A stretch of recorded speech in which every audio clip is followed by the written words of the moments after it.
You're listening to Risk and Resolve. And now for your hosts, Ben Connor and Todd Hufford. Welcome back to another episode of Risk and Resolve. I'm your co-host, Ben Connor, along with Todd Hufford. And today's special guest is our friend Larry Taylor, the CEO of Association of Christian Schools International, also known as ACSI. Larry, thanks for being with us today. Honored to be with you, Ben and Todd. Thank you. Excellent. And we're really excited for this conversation. As we in our professional world are connected with a lot of Christian schools across the country, it's really been a blessing and honor to meet Larry and get to know the ACSI team and really how they're supporting and impacting Christian schools. Some people just think across the country, but really it's across the world. And we'll get into that. But before we do, just a little bit of a description about ACSI. ACSI works with more than 25,000 schools in 108 countries and helps more than 5.5 million students worldwide receive a Christian education. And I can't think of anything more impactful than that and how to invest in our youth. Very awesome. But before we talk about ACSI and all of those sorts of things, Larry, let's dive into a little bit of your history, where you grew up, and kind of your story of getting into Christian education.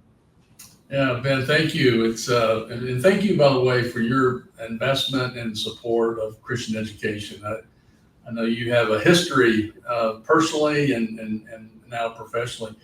You know, I grew up in a pretty not a Christian home. My parents got divorced when I was a baby, and we were my brother and I were kind of back and forth. But I ended up living with my dad, and I grew up in Orlando, Florida, and didn't know Christian schools existed. You know, my dad and most of my family members were not Christians, but I was so blessed. I had a high school football coach who loved Jesus, and he sponsored the Fellowship of Christian Athletes, and he invited me to an FCA meeting one night, and I attended. And it was at that meeting that he asked some questions that really started turning my mind and heart towards God. And that same coach helped me raise some money, and we went to a national conference, a Fellowship of Christian Athlete conference at Black Mountain, North Carolina. And I was in high school. I didn't know the Lord, but I loved athletics, and I respected Coach Stowler. And it was at that conference I surrendered my life to Christ, and have just yielded everything to the Lord. And it's just been a pilgrimage since that week in Black Mountain, North Carolina. I didn't have any formal training in any Christian, university or K-12 Christian school, but I felt called into teaching and coaching.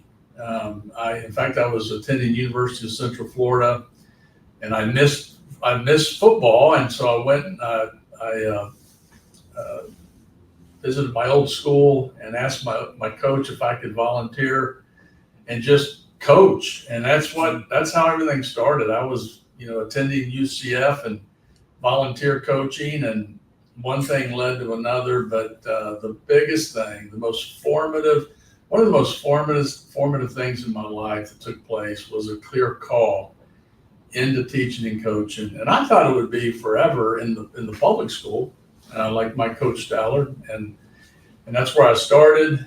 But my church, First Baptist Church of Orlando, they started a school, and they asked me to consider being the athletic director and dean of students. And I said no for almost a year because I just didn't know the purpose of Christian schools. I didn't have a great experience.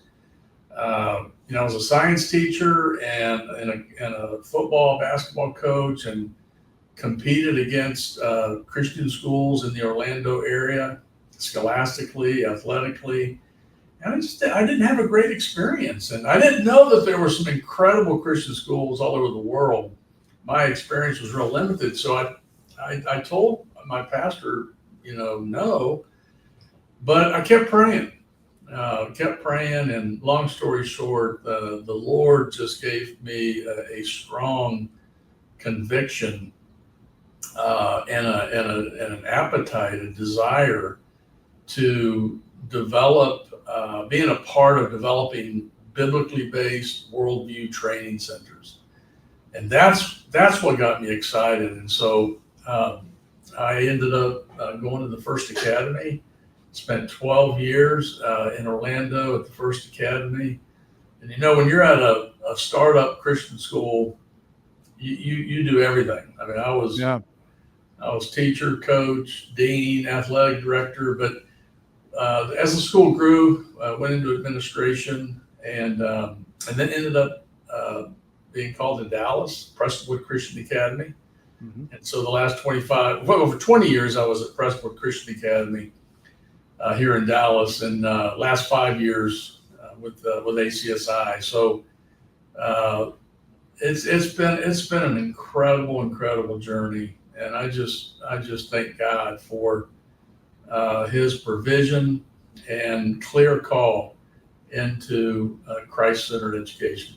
Yeah, it's interesting. Just in that journey, and you mentioned in Orlando being at a startup Christian school where you're the IT person, you're the janitor, you do everything, right? Yeah. And then you mentioned Prestonwood, and I had the opportunity to go down and meet you there at that campus. And I was telling Todd before we hopped on that that Prestonwood there, what I saw there was really the future of education, not just Christian education, but education where obviously you had in-person learning, but you guys were leaning into online education, and you were partnering with elite athletes and being flexible to their circumstances. So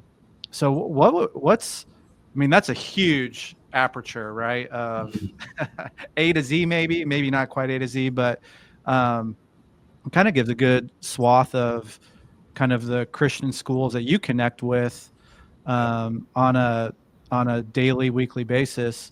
So if you could kind of give us, that learning process for you of infancy to maturity of a Christian school, and kind of what challenges or opportunities come at each stage. Sure. Yeah. I've had the privilege to be at two Christian schools from the beginning, or the near beginning. At First Academy, it was after the first year, and when I went to Prestonwood Christian Academy,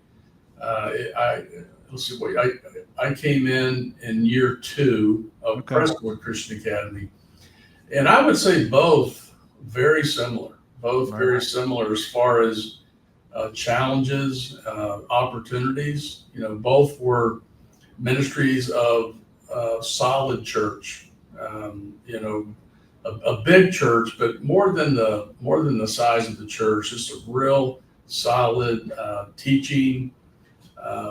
Just totally committed to God's word and discipleship. But we had the challenges that I think every school goes through. There's that facilities.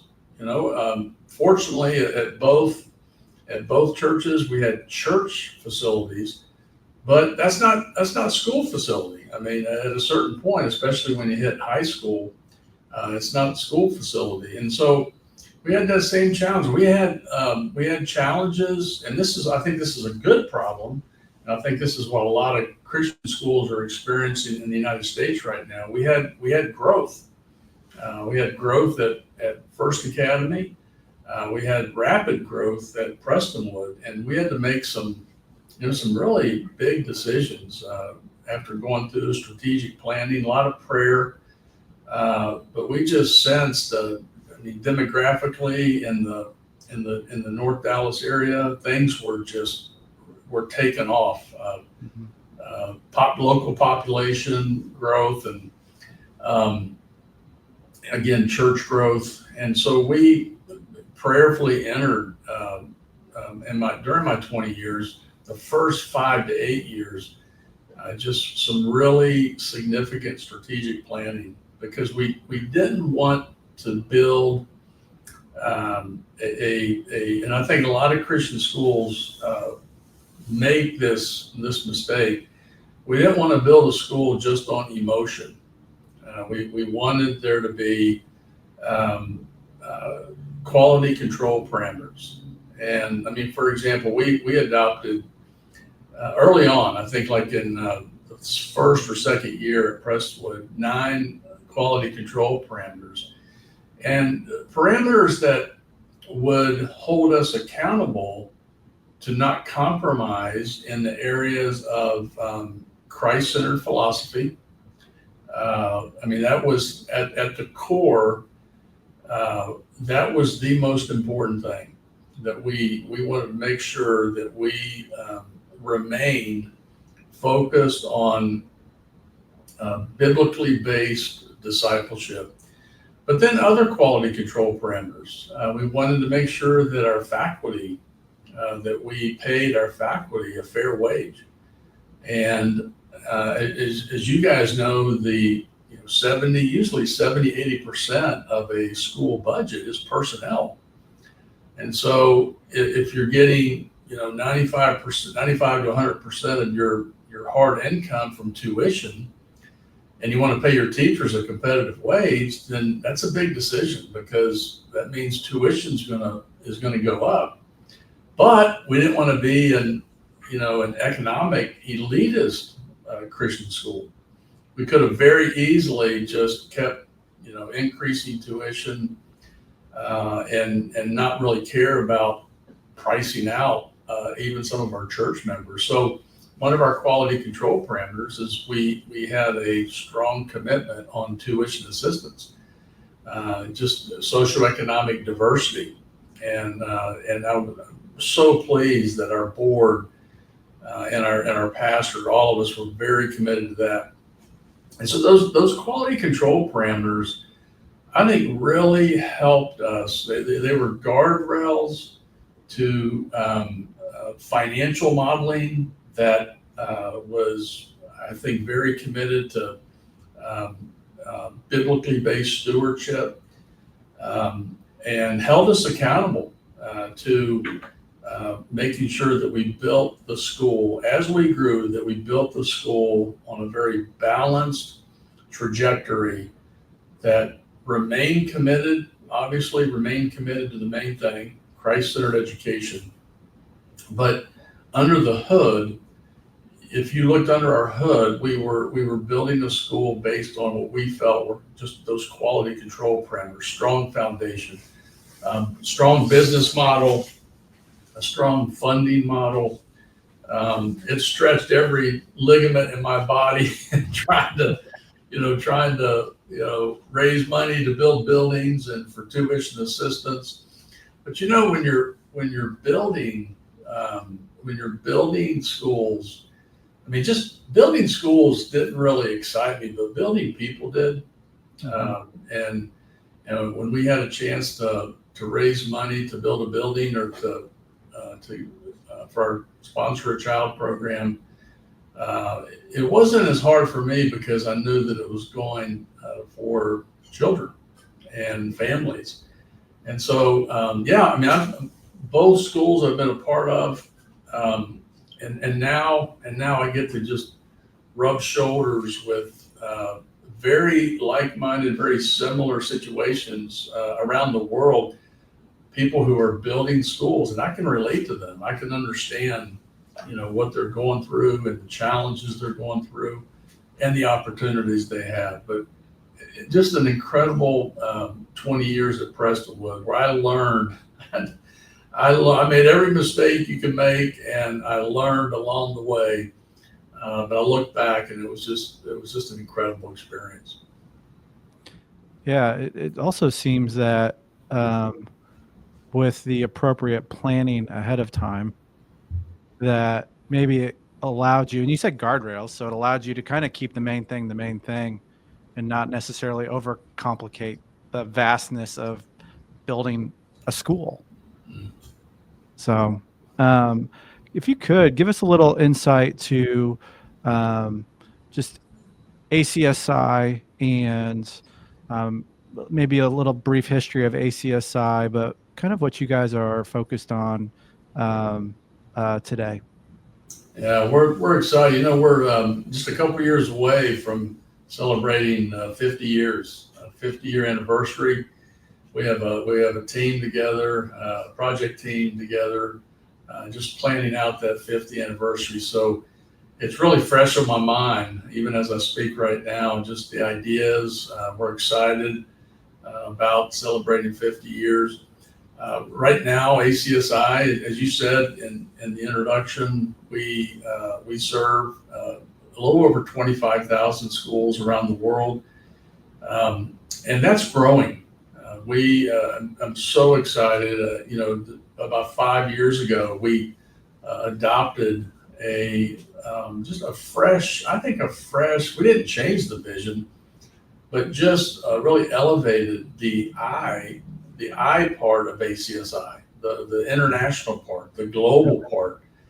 And our most mature division, we have 8 global divisions, but our most mature division is North America and in the United States. But I've now been able to travel to all of our divisions, and I rotate around the world to all of our divisions. And I just get just so excited about what God is doing, to go into a different culture, a different context, but to see the commonality of what ACSI provides. We're an organization that provides school accreditation.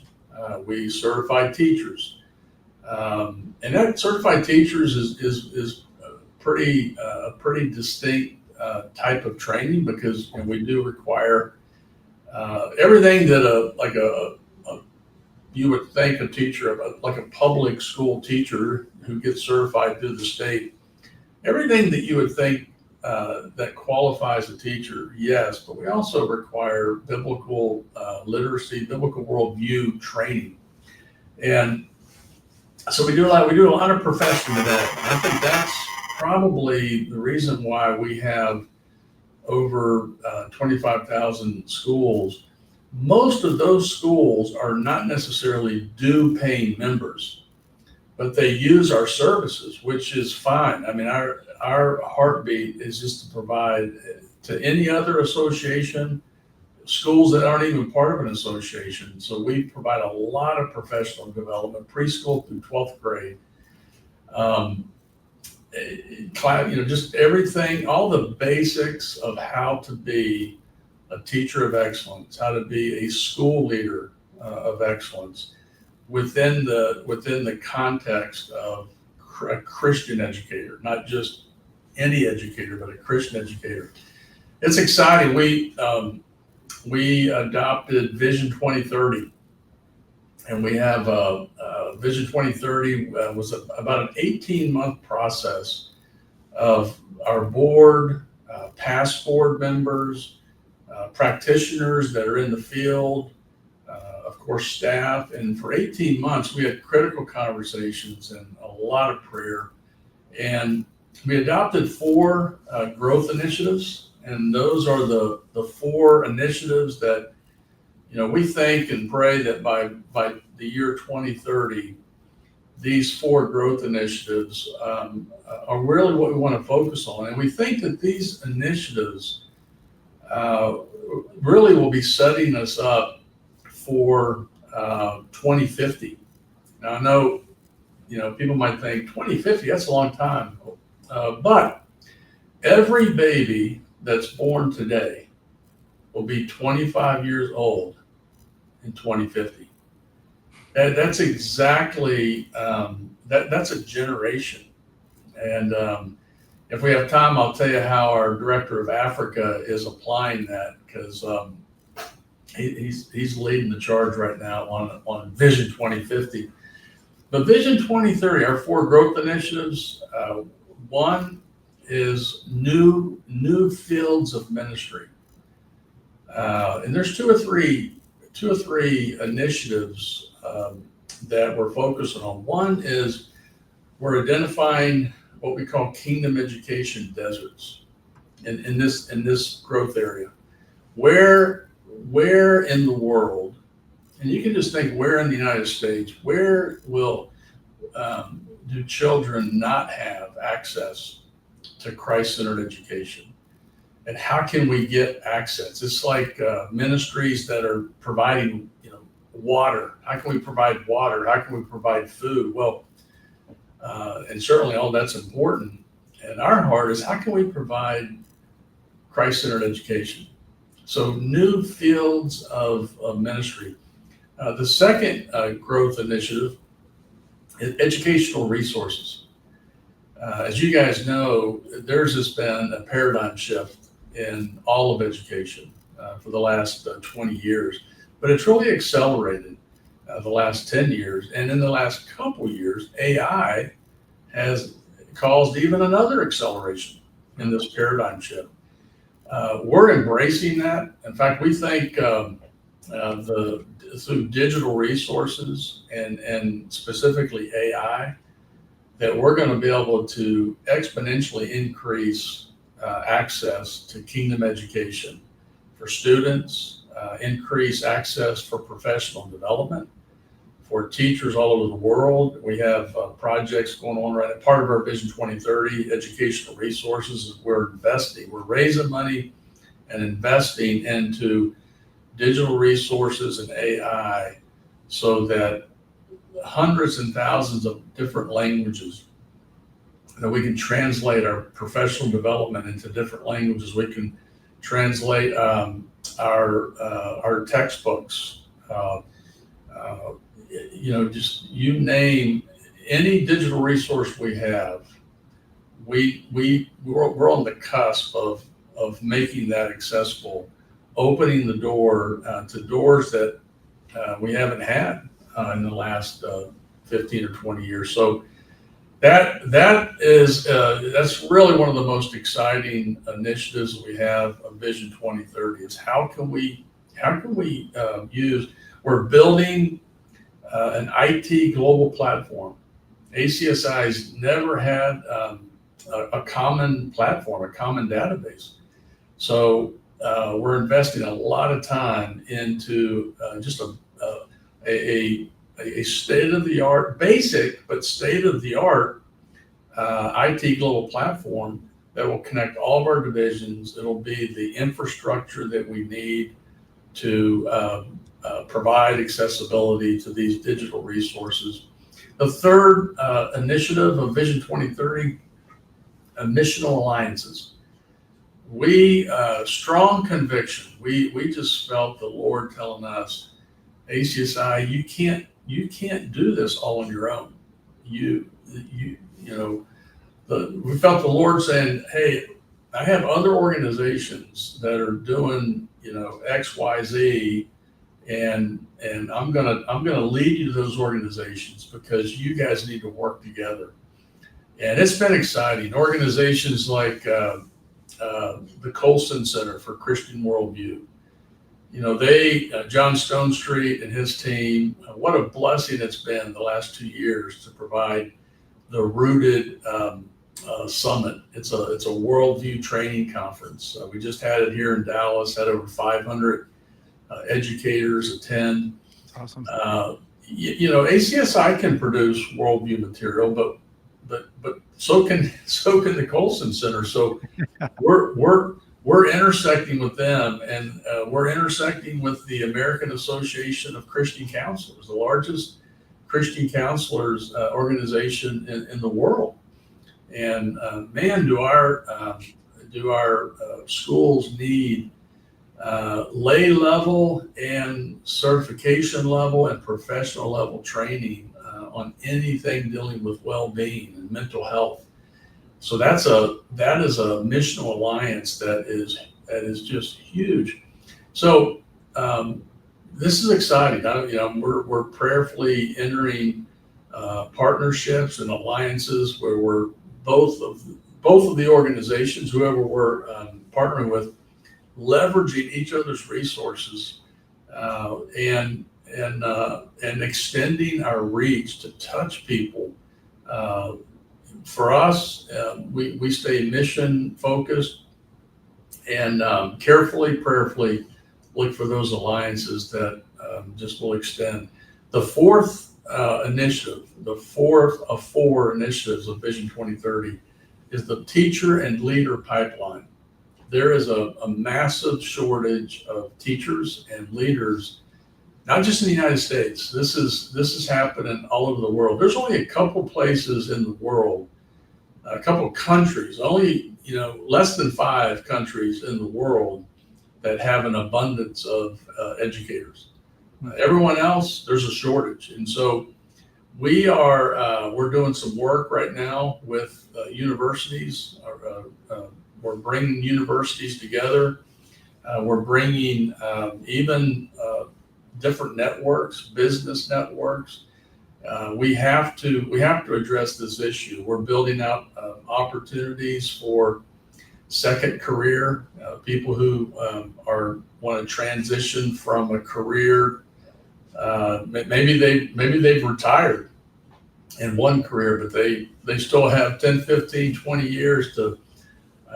So we're developing second career training that will expedite, accelerate these teachers, these professionals to get trained to be teachers. So those are the 4 growth initiatives: missional alliances, new fields of ministry, educational resources, and the teacher leader pipeline. Larry, I got some questions on economics, and I'll kind of start here and create a bookend, and you can kind of answer them as you see fit. But the first one kind of is about funding. I think historically these Christian schools were funded probably by the local church, and then as they grew, they were funded by families from different churches.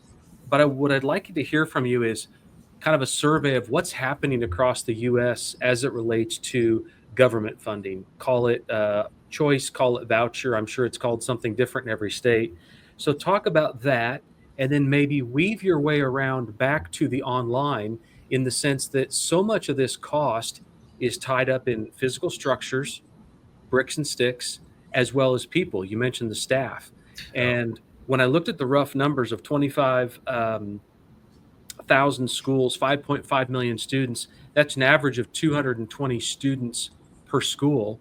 I would think that if we could expand that per school, some of that administration cost could go down, and you might be able to address some of the shortage. Now, we have to do all of that while still remaining connectivity to students and not just have this experience of total online. So there's a lot of questions. Are you ready for it? Man, you're hitting some good stuff, Todd. I appreciate that. Just first, what I would say is probably what keeps me up at night. It certainly kept me up at night. The number one thing that kept me up at night as a head of school was access, the cost, and it's expensive. Let me just kind of a little bit of context. Here in North Dallas, if you average the total cost that the public school invests into a student, they'll spend currently right now they'll spend an average of about $20,000 a year per student. Wow! And so, if a private school costs $15,000 or if it costs $22,000, I'm talking about this market. The markets change around the country, of course. But the point is, if most of that cost, as I said earlier, is related to wanting to pay your teachers, a fair wage, then that tuition is going to rival what the local public school, because we're recruiting from the same teacher. Absolutely. But anyway, the bottom line is the business model for schools, that paradigm, that business, the financial modeling for education is being stretched. I mean, we're seeing it at the university. We're seeing it at especially at the university level with the smaller liberal arts, Christian liberal arts challenges. It's the business model, how to maintain quality, and have the quality control parameters without outpacing what the local family can afford. There is a paradigm shift. I mean, I think right now in the United States, the parents are leading the charge. With the exception of some denominations where denominations and churches within the denominations that are really doing the investment in the facilities and the subsidizing of the annual operating budget so that tuition can be at a level where there's access. With the exception of a few of those, the majority of the growth in the United States, parents are leading the way. We've seen a post-COVID bump. Over the last 5 years, I know just within ACSI, we've increased over 150,000 students. And some of that COVID bump is, settling down right now. But the bottom line is there is a growth, there is a desire, and the financial model is being stretched. I mean, it's being stretched. I think that's why we're seeing just a plethora of non-traditional options that are just booming. Hybrid schools, online schools. Right. Ty, when I was at Prestonwood, and I've only been at ACSI 5 years, so go back about 15 years, we formed a committee. We called it Horizon Scanning, and this committee was a subset of our board, and all they did was study the future. And that's when we started launching. We saw that our business model, even as aggressive as we were on providing financial aid, we still had too many people who didn't have access to Prestonwood Christian Academy. That's when we started launching our online school. We launched our hybrid model. And you're seeing that it's one and homeschool. I mean, homeschool and non-traditional options. It's not just because of finances, but that's one of the major catalysts for the non-traditional growth. How can we scale Christ-centered education at a price that provides accessibility regardless of one's income? That has become the dominant challenge. I think that most people that are in my seat are trying to answer. And that's why I said earlier about the digital. I mean, we really think that we're exploring digital and AI options that can, without compromising the quality, can increase access regardless of one's income. If you go to any parent and say, what sort of student to teacher ratio do you want? And if that's the only question you ask them, their answer is going to be, well, I want as few students to each teacher as possible. I would answer the same way. But if I was asked, would you rather have a smaller classroom with an average teacher or a larger classroom or even online with more students and a superb, well-renowned, nationally world-renowned speaker educator with additional support, which would you choose? I would never choose the first one. And if you think about the difference between when I was 18 in high school versus when I was 19 in college, every single one of my classes, my freshman year in college, quadrupled in size. Was there something different about my 19-year-old brain versus my 18-year-old brain? No. Now, I'm sure there is some age in there, 12, 13, 14. You probably want smaller classrooms on the lower end. But at some point, why don't we transition? Because I just graduated a senior from a full 12 years of private Christian education. I've got a senior. And during those years, we have had excellent teachers. But during those years, we've also had very mediocre teachers. And that's just a function of the shortage. That's everywhere. And if you could retrain, honestly, the parents, the buyers of the product, to say, you're going to consume it a little differently. And, in my college days, you had TAs and things like that that could help you along the way, but you were still learning from a really good teacher. I look at all the material that's online today versus some things that are happening from mediocre teachers. I'd almost rather have it online. I guess speak to how you guys addressed that in Dallas, and are you seeing a whole lot more ACSI affiliated schools that are maybe online only? Yeah. Well, I like the way you think. I mean, I think we, my personal opinion, and I think how we operated even as an institution, as an organization, was we wanted to provide kingdom education in every way we could, and so the parent would have the option to say, you know what, I want my kid to go to a traditional school, or I want my kid to, I'm fine with them being 100% online, or I want a combination, I want a hybrid.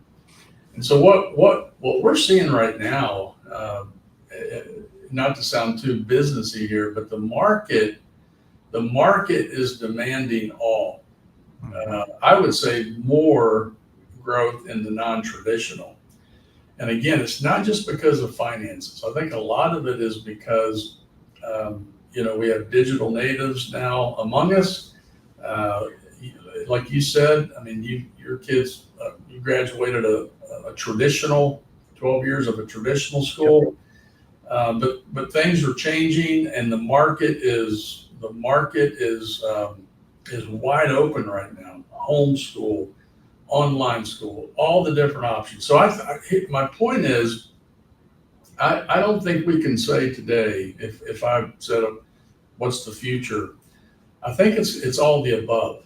I do think that the traditional school is going to continue. I mean, I think once the post-COVID bump kind of settles out, I think the traditional school is going to, it's still going to be around in 2050.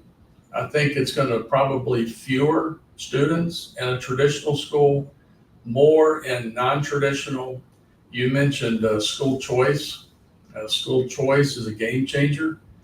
I'm on the board right now of an inner city school in Dallas. We actually started this school when I was head of school at Prestonwood. When Texas passed the school choice legislation, overnight, it's going to be a game changer. Every single one of our students, we're in the highest poverty area of Dallas.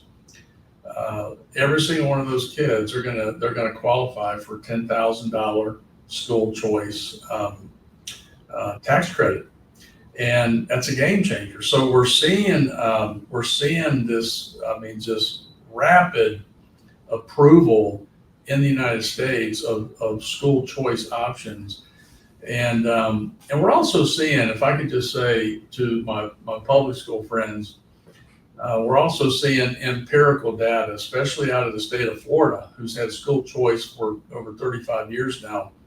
We're seeing the result of the public schools are getting better. If you study, if you objectively do a deep dive into Florida, you'll see that the quality of education for all of the citizens, all of them, has improved dramatically. So I think this is a good thing. I think parents want options. And as you always hear, it shouldn't be the zip code that you live in that should provide the option. So I think I think there's assistance through school choice. But can I just share my heart on one thing? And this, this will probably make some pastors and denominational leaders a little upset. But I personally, I think that I'm a school choice fan. I mean, as long as there's no strings attached from the government. Right. I think we're at a pivotal point. The church is at a pivotal point, and I think the church, and I'm talking all denominations, need to look and say, what type of disciple do we want to produce? When we look at the research right now, the biblical illiteracy, the biblical worldview illiteracy, I think that it's time that denominations and pastors revisit the day that education was a core value.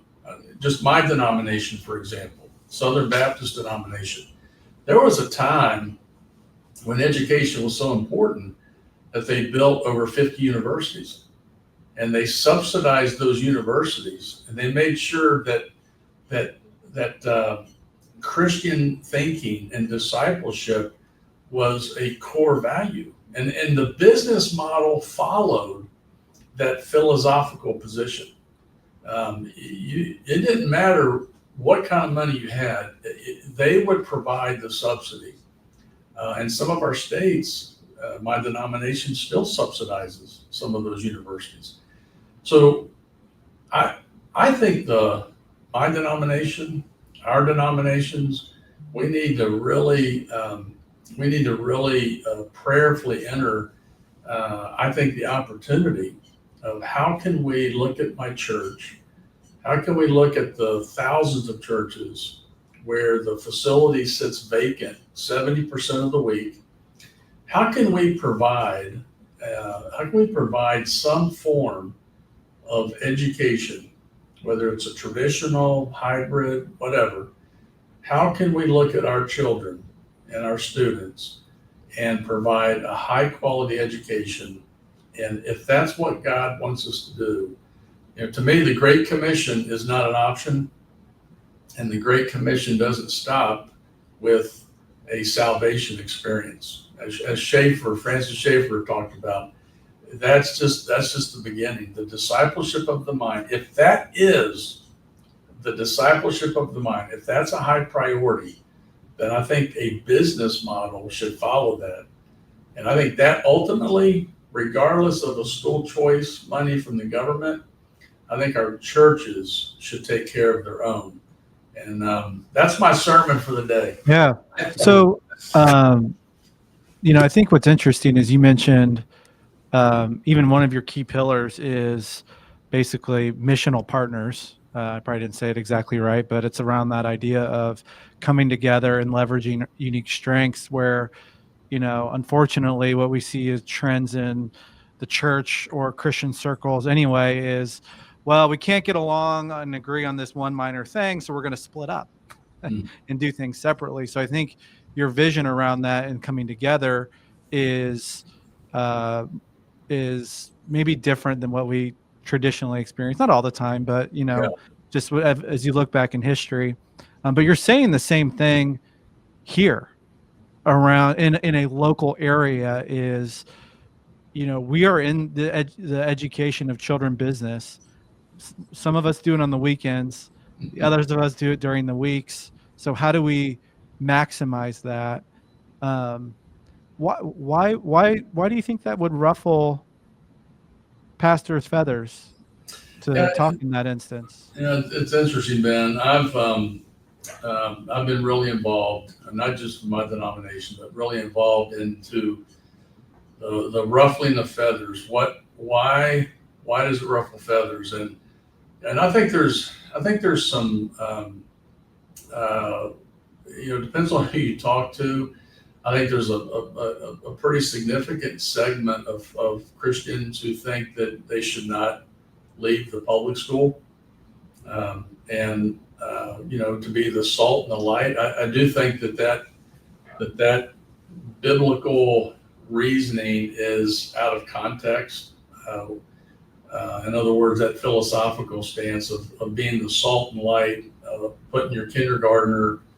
I don't know many kindergartners that are mature disciples, and so I've debated. I don't really debate, parents who want to put their kids in the public school. What I debate is, regardless of where your kid goes to school, what are you providing that will still lead them to have to become a mature disciple of Christ? So I think there's some ruffling of feathers where, especially in my denomination, it's a philosophical ruffle. Don't leave the public. Be the salt and the light. I think another one is just, to be honest with you, I just think it's kind of a childish ruffle. It's, sharing space. Yeah. It's like when I have 5 sons, and they had to share bedrooms, and that's a formula for a fight. And so at Prestonwood we shared space. We had the money where we didn't have to share space, but we had the conviction of biblical stewardship. So we built an elementary building when our children's ministry at the church was almost 90% capacity, and the school needed an elementary building. So we built an elementary building that, Monday through Friday, the academy used, and on the weekend, the church used. Good stewardship. But I'm going to tell you, it was a wrestling match every week. The pastors were mad at the teachers were mad at the pastors, and I was refereeing. My philosophy is, when Jesus comes back, I hope we're replacing the carpet and painting the walls because of kids wearing the carpet out. That's my philosophy. But it's a formula. So you got philosophical differences. You have real practical differences of just sharing space. And I think if you look at our seminaries, there are not many seminaries that train pastors how to start a school.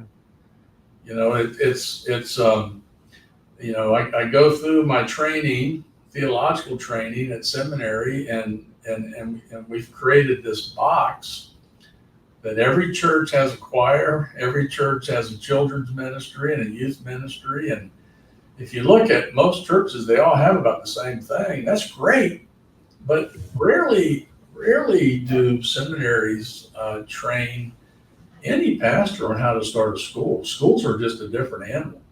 They're a different animal. Monday through Friday, 8 to 12 hours a day. They're expensive. And so I think it's just a formula for disruption. And one of the things that blessed me at both churches that I served at, both churches had a pastor that saw beyond the disruption. Both churches had it. I think that's the key.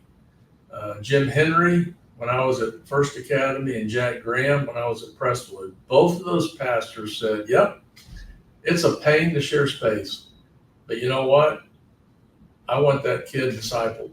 That's more important than arguing over Sunday school space or kindergarten space.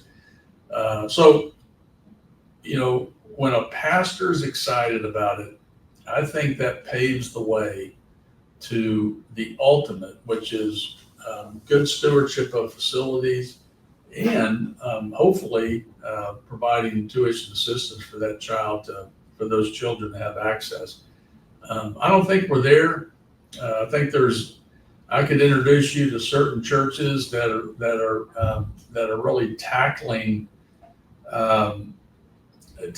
the space, tackling the financial model in a very unique way, but I don't think it's mainstream yet. And I think the ruffling of feathers is getting better. I really am sensing that. We're seeing that. Just 2 years ago, the North American Mission Board Again, my denomination, North American Mission Board, partnered with ACSI. ACSI helped the North American Mission Board launch an awareness program, a Christian school awareness program. And so we have pastors right now. We have a pastor of a church down in South Florida that is launching community churches, and inside those community churches, Christian schools, and they're traditional schools, they're non-traditional schools. My point is, here's the North American Mission Board that is saying, hey, if you have a church space, pray about doing something in that church space. And so we're seeing, for education, we're seeing the ruffling of feathers. We're seeing this pendulum swing back to let's train the minds and hearts of the next generation, regardless of, it not being part of the normal church model. Hey, Larry, how many of your non-U.S. based ACSI members have the privilege to have separate space? Yeah, man, that is a great question. Probably none. Yeah, I mean a major minor percent. You're right. So we know what your, it's funny, my last question here, you gave me the opposite of it, but it is, since we now know what you miss the least, what do you miss the most about being on the ground, boots in the trenches, in those schools, leading them every day? Yeah. Did you say what I miss the most? I know what you miss the least. I'd like to now know what you miss the most. I'll tell you one thing, especially here in Texas, I miss being on the sidelines on Friday night football. That's one of them. Amen. There's this, there's something about, and I think that is just a picture of, I just missed walking the hallways. There's something about being on the sidelines on Friday night football, but that's also equivalent to being, I call it heaven's hallway, walking down the kindergarten hallway. I miss the community that is, it's just hard to replace the community of doing life with families. And that's what drives me even as ACSI president. I still try to get back on school campuses as much as possible. I had a question. As you were talking, you talked about those leaders that you learned from, about they saw past the disruption, a real focus on mission, but also, just what I know from you, and even what you've shared on this episode so far, you have a clear command of the business model of a school, and dreaming outside what we have today, but also seeing the limitations of what we have today. How did you get that training? Is that something that you mentioned about having a vision from a pastor to go in and seeing past that? But how do school administrators get adequate training on the business model of a school? Or, if you focus on the mission, does that kind of solve the business model training? What's been your experience, and is that a challenge? Ben, that's a great question. No, I did not have formal training in the business world. I was fortunate to have a mentor, Ed Gamble, when I was at First Academy. He was an educator, but had extensive training in financial modeling and just the overall business model.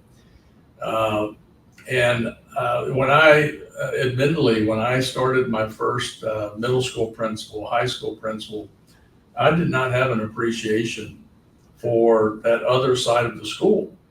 Now I'm grateful that I had my core training in education, but I'm also grateful that the business model training came at a good time, because I'm convinced and was convinced, because of mentoring and because of seeking out some training in the business side of the school. I'm convinced that many of our Christian schools, because they don't have training in financial modeling that they either, and I want to be careful how I say this because I don't want to sound arrogant. I think it's one of the reasons why a lot of Christian schools are mediocre, because they end up building the school on a weak business model foundation, and they begin compromising. And one of the first areas of compromise is teacher pay, and or some of the educational. Some of the things that really build excellence in education. And so, and the other thing in the business model, or a lot of our Christian schools that are not founded or grounded or even rescued. Many of our schools were rescued, I think, in the financial area. But at the end of the day, most educators that turn into heads of school like me, we haven't had formal training. That's a need. That is a need. Just that whole business model, the quality control parameters that are embedded into all the decisions, and with the thought that we want to make sure that we're intergenerational, and we're generational. We want to build a sustainable model. So that 100 years from now, this school is still thriving financially and providing kingdom education. So, no, I did not. I mean, I was just blessed to have a mentor that got my attention, and by the time I went out to Prestonwood and really had to apply that finance business side of a school, I was just blessed to have a solid base. Yeah, I mean, it's we talk about this just in the marketplace as a believer leading, that if there's no margin, no mission. So if you don't have a healthy business, you can't invest in the mission of caring for people and doing the things that you're set out to do. So hopefully schools understand that that needs to be the bedrock. They have to be stable. So, it's kind of like the airplane model, right? They tell you to put the mask on yourself before you put the mask on somebody else, Yeah. right? Yeah. So same thing in business, and even sounds like in the business model of a school. That's right. So a couple things I wanted to touch on real quick. You mentioned COVID and the COVID growth. It seemed that COVID really created a massive shift in the people going to Christian education. Is the growth still occurring and just not at the clip that it was before, or are we seeing kind of a leveling out across Christian schools in that migration? Yeah, I think it changes from community to community. There has been a leveling out. I mean, the growth has started to level out, but I could take you to different pockets of the United States. I was talking to a head of school 2 days ago, and they have about a 450 person waiting list. So, yeah, I mean, so you still have that going on, but overall, the growth didn't just happen, as you guys know. It just didn't happen in Christian schools. Homeschool was probably the most substantial growth. Private school, Christian school, all forms of private school, but there has been a leveling out. I don't think the demand has leveled out. The attendance has leveled out. There's some research. That is supporting of the 55 million kids who go to school right now in America, about 25 million of them, their families, want a different option. That doesn't mean they all want to go to a Christian school, but they want a different option. That's significant, obviously. Over 50, right at 50% of the homes in America, they want change. They want a different option.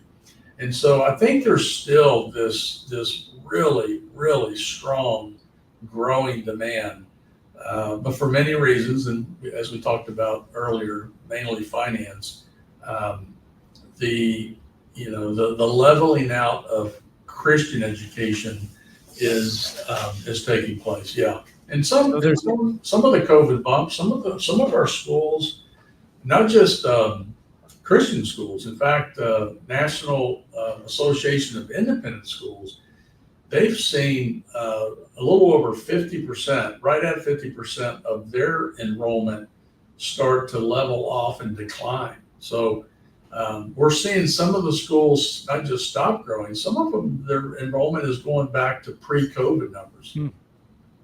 Interesting. Another question I wanted to ask you that we touched on briefly, but I think is super relevant, is you brought up AI and how that is, you view that as a major opportunity for ACSI, not only here in the United States, but globally. What I heard from you, and maybe you can double click into this, is you see that as general fuel for ACSI, and it also not only is fuel to continue your vision for what you want for Christian education, but it also seems like it's fuel for reach and going further and faster than than you anticipated you could go even. So is that accurate, and what does that technically look like for you guys? Absolutely. I think AI is definitely fuel for reach. I know over here in this bucket, we all have concerns about AI. They're real. And I think we're going to see the worst of humanity manifest in some of that AI. I mean, that's real. But there's another humongous bucket that I think the best of humanity, and I would even drill down in our world, and for Christians, I think we have an opportunity with AI in every area of the church to increase our reach through just taking content right now. We have over 500 hours of professional development, digital professional development.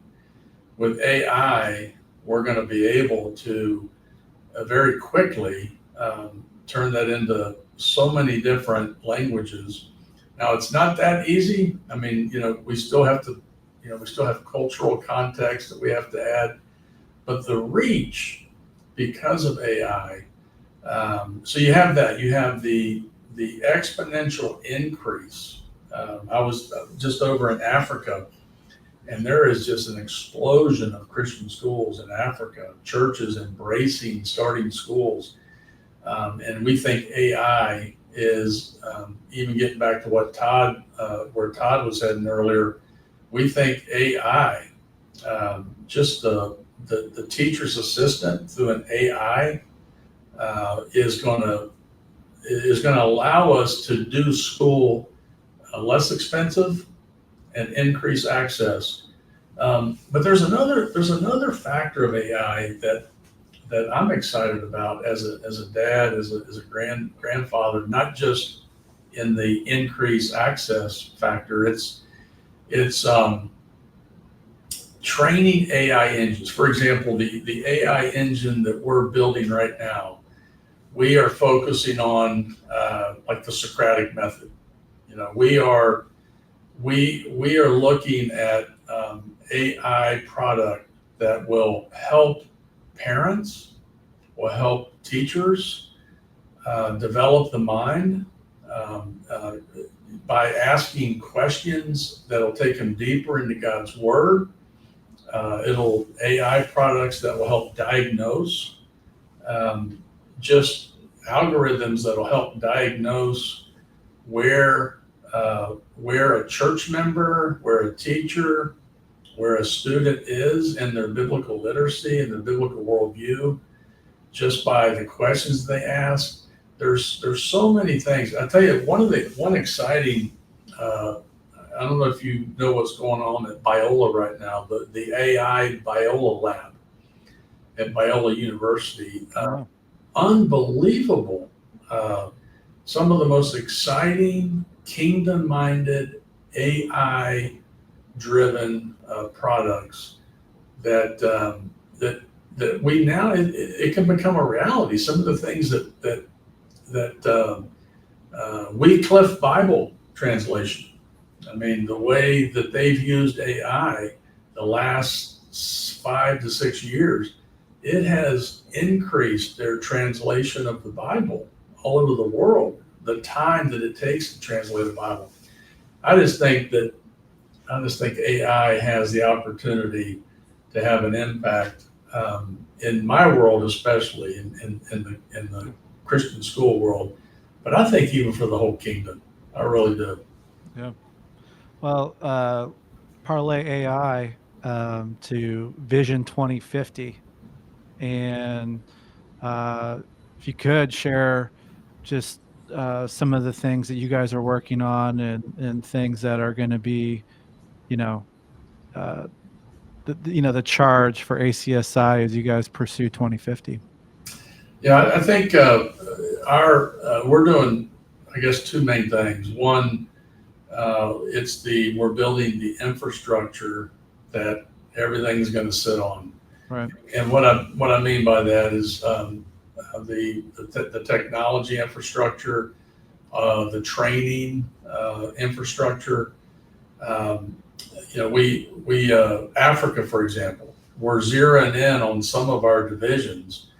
We know that by 2050, Africa will be about 2.5 billion population.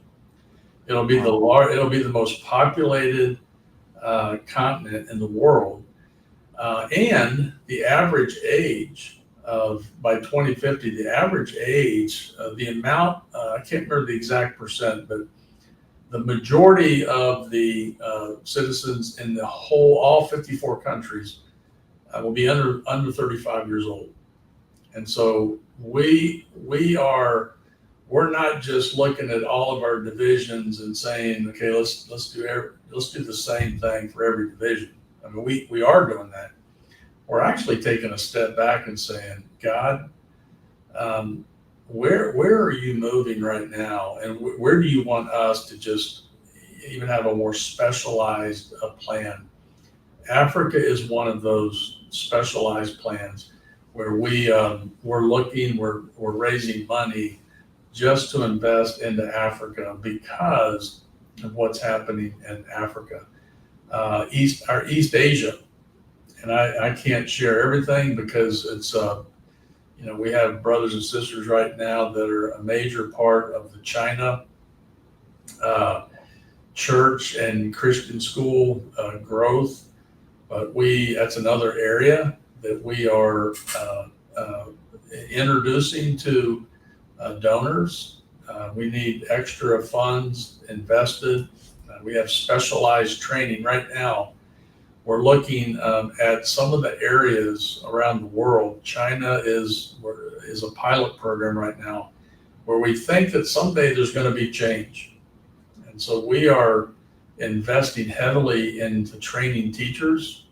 And even if there's never change in China, we're still going to do it.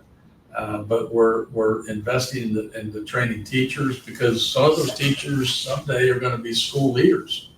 And so we have that's what's exciting us right now. Here in the United States, we've identified, we have a little over 100 cities where we've identified high poverty, kingdom education desert. We're introducing to our board, to donors, and prayerfully, what can we do in these high poverty cities where kids are just disenfranchised from, where we started a Christian school, as I said earlier, in inner city Dallas, just 2 blocks away is a school that has over 90% reading illiteracy in the public school. So we're taking a step back at ACSI and saying, okay, where can we invest where God's moving in very unique ways, very special ways, and we're excited about it, Ben. I mean, we're just our board is excited, our staff is excited. I have to raise a lot of money, so you guys are gonna have to help me introduce me to some people. But we just believe that the money's going to come. I mean, we believe that if God's in it, the resources are going to be provided. So we're excited about it. That's excellent. Larry, I told you this wouldn't be a Rogan episode, but I have like 20 more questions I want to ask, but we'll just have to have you back. All right, let's do it. Dig into those. But we typically end our episodes with 2 questions that we ask all of our guests. So I'll fire away with the first one. What's a risk that you have taken that has changed your life? Man, a risk that changed my life. I don't know if this is a great example. For me, it's great. I reluctantly started going to Cuba about 22 years ago. And I mean reluctantly. And the people of, my wife is Cuban, but the people of Cuba, what has changed my life has, first of all, God used Cuba to humble me and to just to show me that God was already in Cuba and he didn't need Larry Taylor. It was very humbling. I thought I was going to Cuba to be the great evangelical, and God said, no, Larry, we've got Cuba under control. That was one of the biggest things. But the other thing was setting up we call them special programs where we've been training for 22 years down there on how to set up kingdom education centers. And I didn't know, but I think God used that to prepare me to be president of ACSI. We did that at Prestonwood. I did that for, almost my entire 20 years at Prestonwood. And it was, I don't know if it was a risk. I felt like it was a risk going to Cuba, but God just turned it around, totally turned it around, and had a plan for my mind and my heart, practical experience on how to relate to a different culture and how to invest into training educators. And I find myself using it almost on a weekly basis now at ACSI. You mentioned it earlier about really focusing on the I in ACSI, and I love that. And your story made me think when I was on a mission trip, and when I was in high school, we went to Haiti, and one of the key discussions among friends as well as the leaders that were there is how palpable it was to be reminded that God is not an American. As much as we can kind of want to put him in that box and we think we're that important, we're not. And he's doing mighty things in other places. And well said. How awesome that you had the experience of that same thing of he's got it here in Cuba. I just get to be along for the ride. But ultimately bringing that back to a focus of ACSI is incredible. But also thank you so much for the work you're doing for schools here too, and casting a vision of how education is changing and what Christian schools, how Christian schools can adapt to do that. Amen. Well, the second question, but before we get to it, let me know when you're going. I will happily carry your bags wherever you want them to go. Cuba is on my bucket list. So Okay. I can't wait to get your email. I'll be waiting for it. All right. I want you to go to Cuba with me. The second final question, you could apply it to your professional or your personal life. What is left yet unfinished that you have the resolve to complete? That's a great question.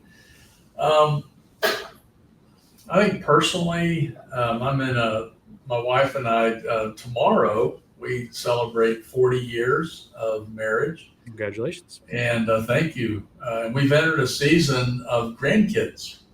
And so, the Psalm 78 that talks about, tell the great stories of God, even to the children yet to be born.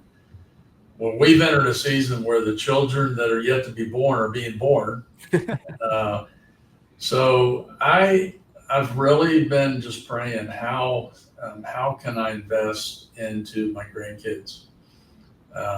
They represent, for my family, they represent 4 generations of dysfunction, and they represent the generation where the baton handoff can be realized as Psalm 78 described it. And so that is something that I'm embracing, and I'm enjoying, and I'm loving. I think professionally or vocationally, it probably sounds like the ACSI president has to answer this way, but I really think it's just really on my heart to see our global division model mature, and that someday I can be handing the baton off to another president, and the Vision 2050 can be that much attainable because of just the infrastructure that we were able to build out. So that, yeah. Very nice. Thank you. Well, Larry, thanks for joining us today. And thank you to all of our listeners for joining us for another episode of Risk and Resolve.